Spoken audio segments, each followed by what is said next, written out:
Esto es Innovación Infinita, un podcast de Peppermint Lab.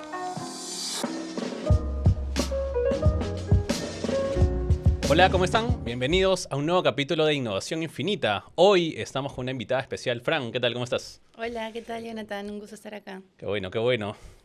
Pues has visto que hemos estado hablando de diferentes cosas, ¿no? Con Benja sobre inteligencia artificial, cómo nos va a reemplazar, agentes. Y algo en verdad que hemos estado conversando últimamente era sobre creatividad, ¿no? ¿Qué tanto en verdad la AI nos va a reemplazar en cuanto a la creatividad? ¿Qué tanto es este pensamiento, ¿no? ¿AI es creativo o no es creativo? No sé qué piensas sobre ese punto, ¿no? Bueno, yo creo que como todo, primero hay que definir, ¿no? ¿Qué es la creatividad? Que es una palabra muy usada ahorita, ¿no? Sí, Todos somos creativos, se nos tal exige cual. ser creativos. Incluso los proyectos en Pepper nos dicen, a veces queremos creatividad, ¿no? Queremos Ajá. creatividad, algo, y sí, bastante interesante, cuéntanos. Sí, entonces podríamos definir creatividad como originalidad de repente, podríamos definir creatividad como algo que emana desde adentro, ¿no? Cuando un escritor escribe y piensa siente que el personaje ha tomado, digamos, su mano y está escribiendo, pero en realidad primero hay que definirlo, ¿no? Entonces yo creo que la creatividad es justamente esa posibilidad de hacer relaciones, ¿no? De conectar cosas, de generar algo de repente inesperado, ¿no? Algo que causa asombro. Y eso es inherente del ser humano, ¿no? Siempre va a existir, sin importar qué tecnología utilice. ¿Cómo eres creativa en tu día a día? Bueno, la creatividad, otra cosa es, ¿no? O sea, normalmente se asocia la creatividad con el arte o no, de repente con la innovación, pero en realidad nosotros podemos ser creativos en cualquier momento, no solo hace falta ver un niño, que es la máxima expresión de la creatividad, cómo resuelve problemas. Yo diría que la palabra sería inesperadamente, ¿no? En maneras que uno no espera porque un niño, por ejemplo, no está tan culturizado, ¿no? Entonces no responde tanto a programas mentales, mientras que nosotros ya más grandes tenemos hábitos, ¿no? Entonces, ¿yo qué manera soy creativa? Bueno, hablando de la inteligencia artificial, ¿no? O sea, más que si nos va a reemplazar o no, podríamos hablar de qué manera la inteligencia artificial permite que tu propia creatividad aflore y de qué manera la bloquea, ¿no? Porque o sea, la tecnología tiene ese rol dual, ¿no? Entonces, por ejemplo, a mí me parece que en términos de procesos, la inteligencia artificial y la tecnología en general nos abre mucha creatividad, ¿no? Entonces había una manera de hacer cosas, había una manera de crear videos antes, o una manera de tomar fotos, y ahora es como que invéntate tu manera, ¿no? Invéntate tu proceso, hazlo por aquí, por allá, y creo que eso es, ¿no? Porque incluso la Interesante. AI, digamos que está haciendo, ¿no? Antes conversamos justo de grabar ese episodio, ¿no? Ajá. Que la AI está cada vez haciendo más tareas que de repente son más operativas o que incluso los humanos no querríamos hacerlas, o que hay que hacerlas, que a veces toma bastante tiempo, pero cada vez, ¿no? Está quedando ese espacio para que la AI lo haga y nosotros nos estamos quedando con algo más, ¿no? Ajá. Desde toma de decisiones, desde experiencia, estrategia, y probablemente pueda hacer ese camino de creatividad, ¿no? ¿Cómo lo ves? Sí, yo veo, sí, de acuerdo con lo que tú dices, la IA automatizando, ¿no? Volviendo operativo algo que el ser humano antes hacía. Y yo creo que lo que está abriendo ese espacio poco a poco, ¿no? Porque esto es algo que, digamos, no es nuevo, pero lo nuevo es la rapidez con lo que está pasando. Ujú. Poco a poco va a quedar más espacio para esa inteligencia vincular, ¿no? Eso es como los soft skills que también Sí. llamamos, pero que en realidad es inteligencia emocional, es cómo nos vinculamos con nosotros mismos, con el otro, ¿no? Y creo que eso es lo que está por venir. Claro, sí. Y sobre eso, ¿cómo lo llevas al trabajo? Hemos hablado del nivel personal, en el día a día y en el trabajo, porque Ujú. claro, para los que no conocen a Fran, pues sí, hace un montón, un poco de varias cosas, ¿no? Desde que has enseñado, te has movido incluso en el aspecto de arte, diseño, hasta, bueno, hasta a veces estás no cuento más, pero oficinas electrónicas, ¿no? En donde ahí también comunicas, ¿no? Cierta información desde tu lado. Cuéntanos un poco sobre eso. Sí, de hecho, bueno, ahora se llama multipasional o tiene como el término también polímata, ¿no? O sea, cuando Sí, yo estudié y cambié de carreras, o sea, estudié economía y estudié arte, era como que raro, ¿no? Y era sí. como que, pucha, ¿qué tiene que ver eso con eso, no? Y ahora que es una nueva generación, ahora se está viendo que esos tipos de conexiones son las que verdaderamente generan creatividad y generan resultados inesperados, ¿no? Y bueno, en Peppermint lo que nosotros hacemos es resolver problemas, ¿no? Resolver problemas para empresas, para personas también y eh, creo que lo que nos caracteriza es justamente ese pensar fuera de la caja, ¿no? Tener ese espacio generar diálogo, ¿no? Porque otra cosa con Peppermint que es súper interesante es el trabajo en equipo y la co-creación y esa inteligencia colectiva que sale dentro del equipo y que sale con los clientes en los workshops, ¿no? Y tú ves como que va aflorando algo que antes no existía y que cuando juntas a las personas sucede algo, ¿no? Entonces creo que... Claro, y tomando eso como referencia, recuerdo que tú trabajamos en Peppermint, ¿no? Con una mina, y recuerdo que tuviste ese proyecto, ¿no? En cuanto a visualización de información, no sé si puedes contar un poco sobre eso y ver qué tan relacionado o no está con la creatividad. Te pidieron, oye, Fran, ven, ayúdanos a ser más creativos, o te pidieron ser más eficientes, ¿no? O cómo finalmente hiciste ese match, ¿no? O ese merge. Bueno, el problema o el reto, ¿no? Como lo llamamos en innovación, el reto que teníamos era que hay esta mina, hay un montón de conflictos sociales. Nosotros como minera no queremos que eso pase, no solamente por un tema operativo, sino también un tema de sostenibilidad, responsabilidad social. ¿Cómo hacemos, no? Ese fue el reto, ¿no? Y siempre llegan los retos así, ¿no? Como que, ¿qué hacemos, no?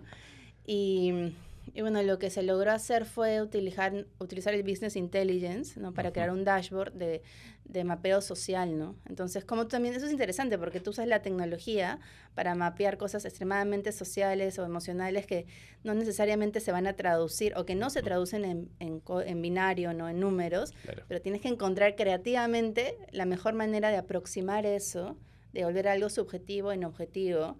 Y bueno, ahí entra también, ¿no? Tu propia responsabilidad, tus propios valores, ¿no? A convertir la experiencia humana en algo digital, como un dashboard, por ejemplo, ¿no? Entonces logramos hacer estos mapas interactivos de mapeo social para poder medir la temperatura con el fin de predecir posibles conflictos y también ver, cómo es la percepción de la minera y solucionar, ¿no? Con el fin de solucionar las cosas que a veces no se ven, ¿no? Claro, y en ese caso creo que fue ¿pre-AI o era justo cuando venía el tema de AI? Fue pre-AI. Pre-AI, ¿no? ¿Cómo sientes que hubiera cambiado ahora? ¿Sientes que te hubiera ayudado, te hubiera limitado la creatividad, te hubiera potenciado la creatividad? ¿Sería complementario o sería menos tiempo? Lo que pasa es que en el tema de Business Intelligence, al menos, claro, tú puedes, cuando tienes suficiente data, utilizar AI. Pero si no tienes data, como es en muchos casos del Perú, en verdad, y de entornos rurales, o sea, no puedes usar AI, tienes que primero generar las estructuras que van a captar la data, tener suficientemente volumen y usar AI. Quizás lo que se hubiera podido utilizar es más el AI en términos generativos, ¿no? En términos de de diseño, de UX, de visualización, más que lo otro, ¿no?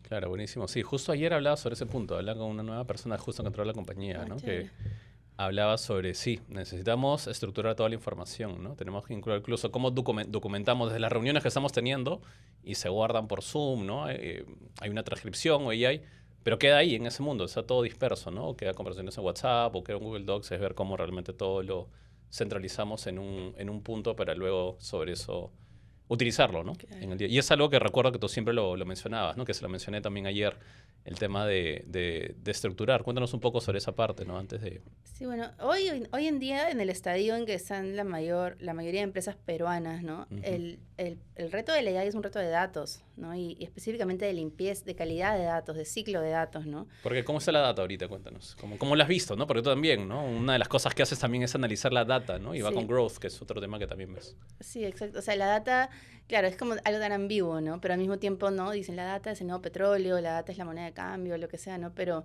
es así, ¿no? Entonces, ¿qué ha pasado con sobre todo la pandemia que digitalizó mucho a las empresas? Empezaron a acumular datos, pero nadie los estructuró. O sea, datos es como que tienes arena, ¿no?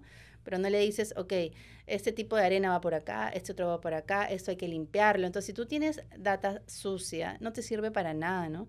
¿Puedes dar un ejemplo de cómo es esa data sucia para lo que nos están viendo, ¿no? Es, ¿cómo se imaginan esa data sucia? Por ejemplo, que tú tienes una empresa donde hacen un montón de informes, ¿no? Y que terminan en PDFs, y PDFs guardados. Eso de por sí no constituye una data que tú puedas, digamos, enviarle a un LLM de frente, ¿no? Como a un cerebro, tienes que limpiarlo, ¿no? Entonces tú tienes que, ¿qué me dicen estos PDFs, estos documentos, ¿no? Son de diferentes tipos, de diferentes categorías. Hay, por ejemplo, un problema es que muchos PDFs a veces tienen imágenes, ¿no? Y que hay que descifrarlas, o sea, porque los LLMs son normalmente basados en textos, ¿no?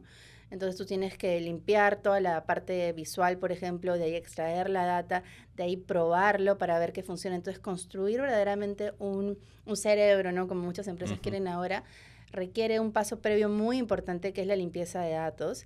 Y antes de eso, que es cómo voy a yo, qué definición o cómo voy a estructurar mi base de datos priorizando las cosas que para mi empresa son importantes de acuerdo a los objetivos, ¿no? Entonces todo un tema previo, como el backstage, Claro. que te permite de ahí Ahora, y si viene una empresa y te dice, ya, Fran, pero eso, la AI no puede hacerlo, la AI no puede ayudarte a estructurar todo eso antes de que...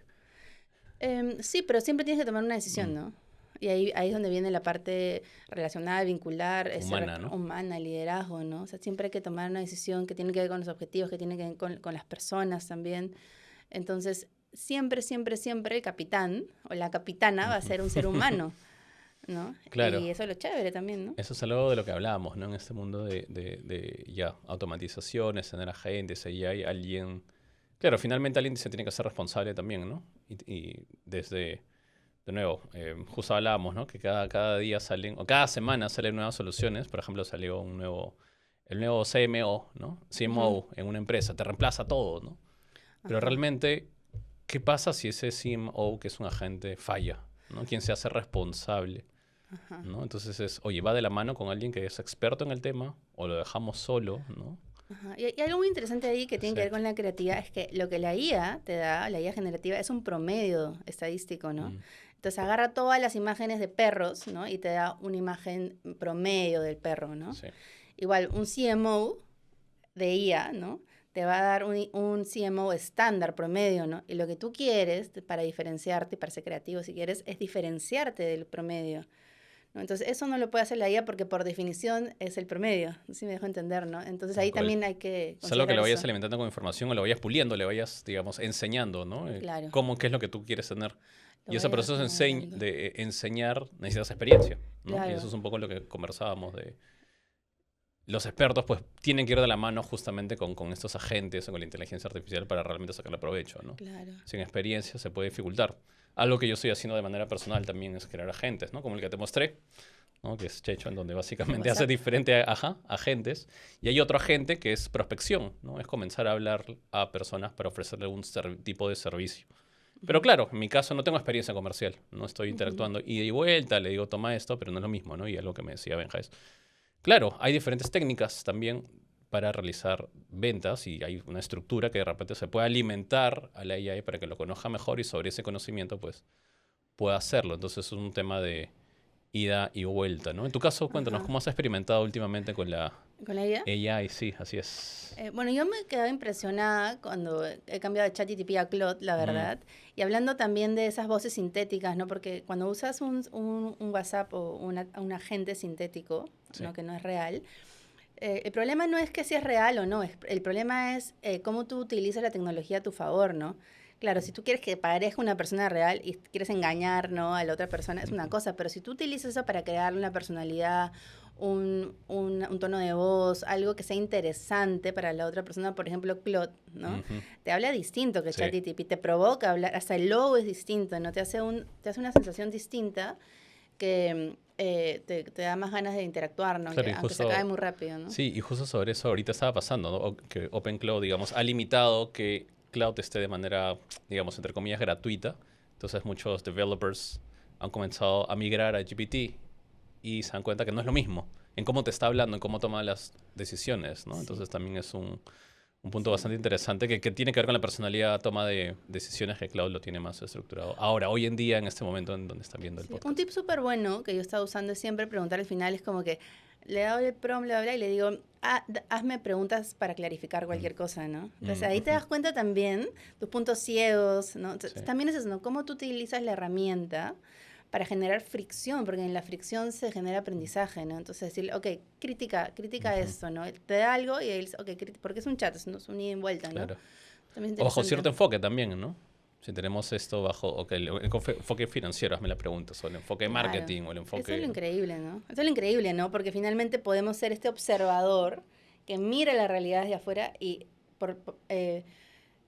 para comenzar acepta que hay muchas perspectivas, muchos puntos de vista, ¿no? Que eso ya es un salto, ¿no? Y no solo eso, sino que puede analizarlo y puede comparar las perspectivas, ¿no? Entonces, en ese sentido, se vuelve una gran herramienta para la creatividad si es que es dirigido, ¿no? por la persona. ¿No? Sí, y si comparamos con la Fran del 2022, 2022. ¿qué sientes que ha cambiado con la AI prácticamente en ese sentido, ¿no? En cuanto al trabajo, en lo que haces tú, ¿qué sientes que es algo radical, o lo más radical, digamos? Para mí lo más radical es que, bueno, yo hice una maestría en cine documental y en el 2022 yo estaba haciendo documentales y ahora la verdad que, no sé, la imagen no es algo, como ya la imagen se ha vuelto tan general, ¿no? Tan como que hasta fetichizada, ¿no? O sea, el Instagram para mí es un gran documental, ¿no? Entonces, para mí el documental tomó otra dirección y ahora más me interesa, no sé, la escritura o cosas un poco más meta, ¿no? Un poco más que están por atrás, ¿no? Y creo que esa es la gran diferencia. Claro, claro. ¿Y qué sientes que va a pasar de acá a futuro? De acá Si hablamos un poco a futuro. Bueno, es verdad. ¿Qué tan futuro? Fin de año. Acá fin de año, eso que es ahorita en verdad. A ver, acá Otra cosa que hay que pensar también, Sí. que en contextos como Perú, o sea, el uso de la IA es limitadísimo, ¿no? O sea, yo no creo que llegue ni a un 10%. Entonces, esto me parece bien interesante porque a veces nos quedamos en una burbuja, ¿no? Que la IA, y que es interesantísima, pero salimos un poco más allá y la IA nada, o sea, la IA no existe. Es una gran oportunidad, ¿no? Para Sí. todos conocer sobre ella en general. Sí, ¿No? también. Que comparo, disculpa, sobre el caso OpenCloud que hablábamos. Yo veía videos en China en donde hay personas mayores haciendo colas para que una empresa les instale justamente OpenCloud en WeChat, ¿no? Sí. Entonces, mira, ¿no? Se veía muchas personas mayores haciendo eso, ¿no? Sí. Es un grado de adopción distinto al que nosotros tenemos, ¿no? Y cómo lo utilizan ellos en el día a día. Creo que hay una oportunidad de documentar también cómo la IA está siendo utilizada en contextos, no sé, como un mercado, ¿no? En Perú o como, no sé, en Gamarra, ¿no? O sea, yo creo que la creatividad peruana, por ejemplo, es tan grande que van a aparecer estos usos vernaculares, ¿no? Que yo he visto, ¿no? Y, por ejemplo, no sé, un chico o una persona que utiliza la IA para bajar videos de YouTube, sacarle las letras, quedarse con la melodía y con la melodía enseñarle a su hijo guitarra. A eso me refiero con la creatividad, ¿no? En el proceso, ¿no? Claro, porque ¿de dónde sale, no? ¿Cómo sale esa idea de sacar uno, darle al hijo? Puedes preguntar a Cloud, lo puede hacer de repente no, pero ahí viene el matiz, ¿no? Justamente Vi en un bar, por ejemplo, que la IA se estaba usando para llegar a una persona, a partir de la conversación, la IA te generaba un cóctel para la persona. Uh-huh. Interesante, ¿no? Son Claro. otro tipo de uso, ¿no? Entonces hay infinitos tipos de uso, ¿no? Sí, es verdad, como este episodio que hemos tenido de hoy día sobre ella y creatividad y que creo que nos da para hablar mucho más todavía, ¿no? Mucho sobre más, eso. en verdad. Perfecto. Bueno, muchas gracias por vernos el día de hoy. Nos vemos en el siguiente capítulo. Gracias, Fran, por estar con nosotros el día de hoy. Nos vemos. Chao, chao.